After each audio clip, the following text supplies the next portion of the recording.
Welcome to Speakeasy Spirits. Today we're hanging up the apron, leaving the Prohibition era, and moving to 1944. We're going to make a Mai Tai, and along the way, I may go off on an unhinged rant.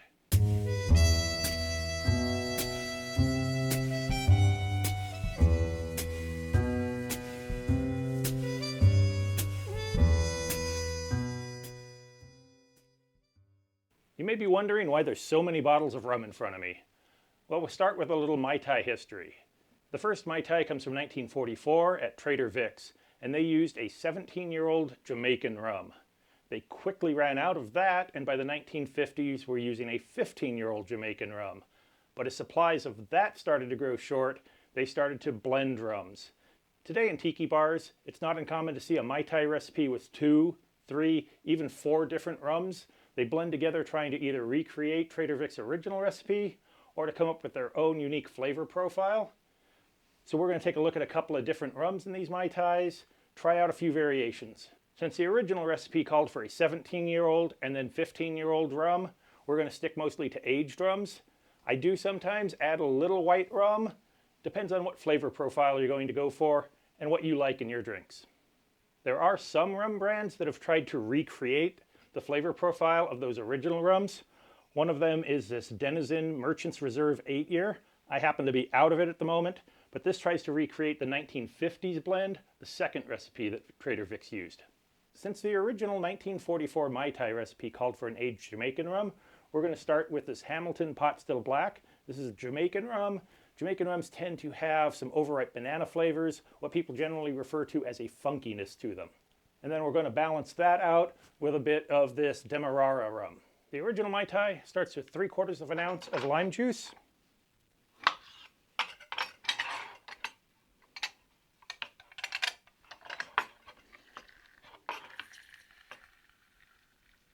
Now at Trader Vic's and most good Tiki bars, you're not going to find any bottled lime juice. This is always going to be fresh squeezed. Now we need 1/2 ounce of orange curacao. We're using Pierre Fernand dry curacao here. I don't know what the spec was for the original Mai Tai that Trader Vic had, but this is a very high quality orange curacao. 1/4 ounce of orgeat.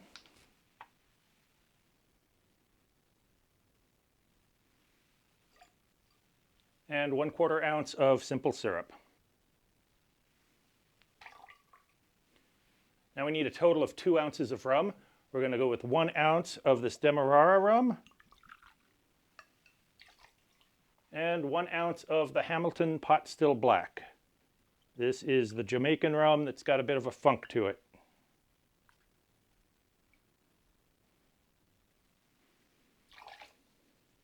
Now we'll add some ice and give it a good shake.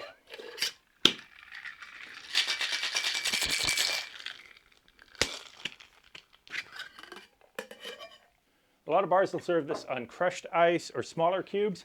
I like to pour it over 1 full cube. And unlike a lot of Tiki cocktails, this is served in a rocks glass and not a Tiki mug. And the traditional garnish for this cocktail is one of the spent lime shells and a handful of mint. So we'll give our mint a bit of a slap. That helps awaken the oils. We'll put that in there. And there you have the original Mai Tai.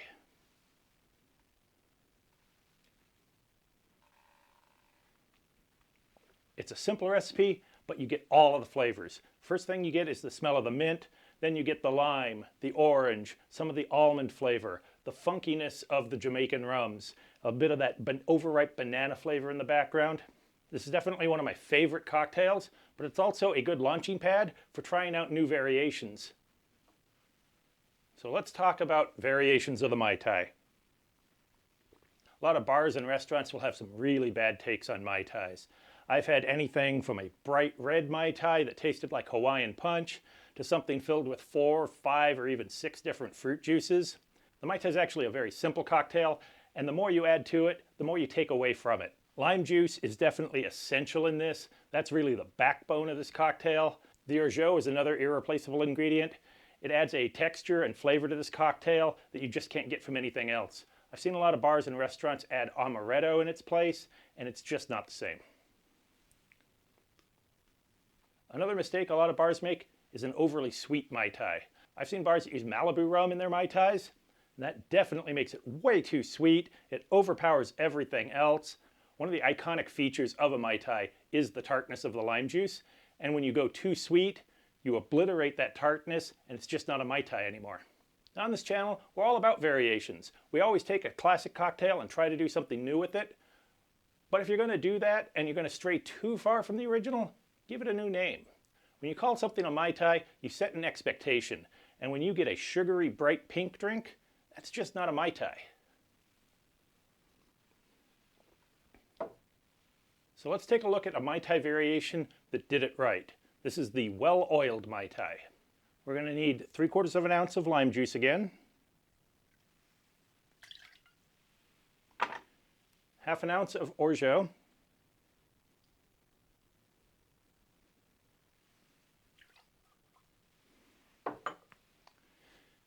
in place of the orange curacao, we're going to use velvet falernum.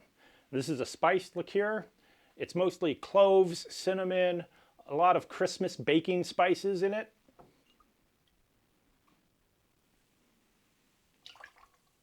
And we need 2 ounces of rum. For this, I'm going to go entirely with 2 ounces of the Hamilton 86.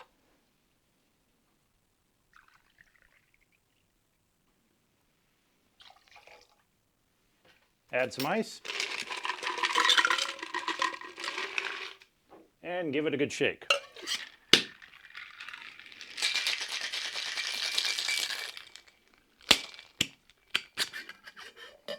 Now for this one, we're going to do the lazy man's method. We're going to open pour, ice and all, into our rocks glass. And since it's the lazy man's version, we're going to skip the garnish. There's your well-oiled Mai Tai. Right away you notice a huge difference. The tartness of the lime is still there, but the spices come forward instead of the orange flavor. You get a lot of cinnamon, cloves, nutmeg, allspice. It plays really well with the almond of the orgeat, and you still get that dark funkiness from the rum, the molasses and brown sugar flavors. As Mai Tai variations go, this one is excellent, but I think we can still do a little better. This next cocktail is one of my originals. This is the Chai Tai. We're going to take the knob and turn it to 11. We're going to use a blend of this Angostura 1919. This is a rum from Trinidad, and it's got some nice spice flavors to it, along with some of this 151 Don Q. So we're going to turn up the alcohol level quite a bit. So in place of my orgeat, we're going to use my chai orgeat. This is the same recipe, 1 part almond milk, 1 part sugar, and some chai tea bags steeped in that for about 20 minutes.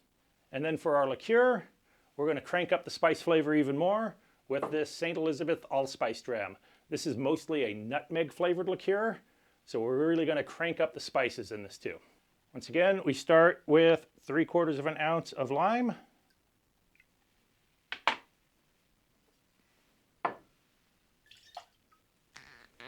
We're going to do a full ounce of my chai orgeat.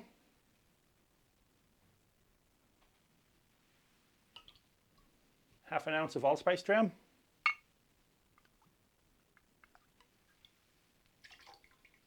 1.5 ounces of our Angostura 1919 rum.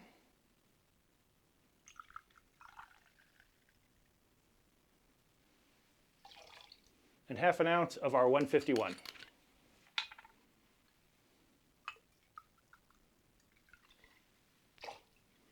Once again, we'll shake this over ice.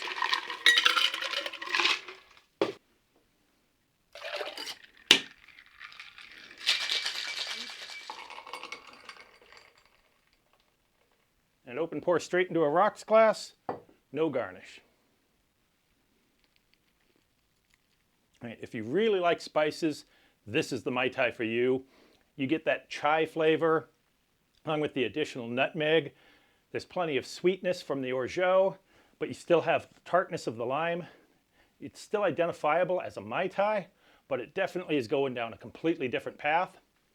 This is really good, but it's still not my favorite Mai Tai. This last Mai Tai is also an original recipe. I asked myself one day, what if I took my two favorite cocktails and mashed them together? The Last Word uses lime and chartreuse, so I asked myself, what if we mashed these two together and made a Mai Word? For this, we're going to use a blend of rums, the Hamilton Pot Still Black to get that funky Jamaican rum flavor, and a light rum to balance it out and bring it back more towards the Last Word. We're going to use the house-made orgeat, and our liqueur is going to be the green chartreuse. We start with 3/4 of an ounce of lime. We will do 3/4 of an ounce of orgeat, 3/4 of an ounce of chartreuse,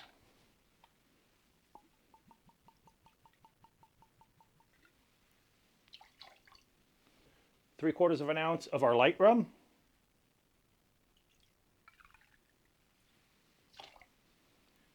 and 3/4 of an ounce of our Jamaican Pot Still Black.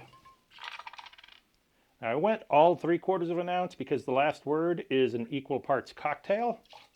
Add some ice. And we'll give this a good shake.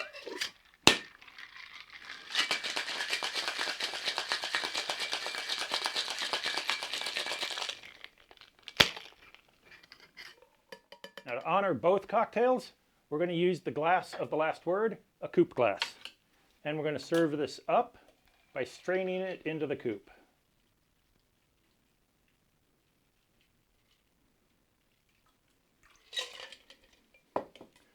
And there you have my original cocktail, Mai Word.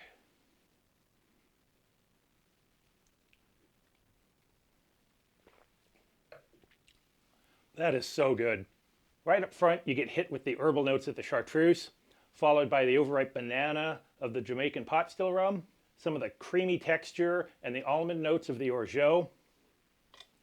This is absolutely my favorite cocktail of all time. I'm very proud of this recipe. If you're able to get your hands on a bottle of chartreuse, they're very hard to find right now. I recommend you try this. And there you have our look at the Mai Tai, recreating the original as close as we could without that 17-year-old rum, to the well-oiled Mai Tai, a spiced take on the original, to our own amped up spiced version, the Chai Tai, and finally, Mai Word, my original recipe, combining the Last Word with the Mai Tai. I hope you liked the video. If you did, be sure to like and subscribe. You can find links to all of the bartending ware that I use in the description of the video below. If you have any suggestions or ideas for videos, leave a comment. We'll see you next time.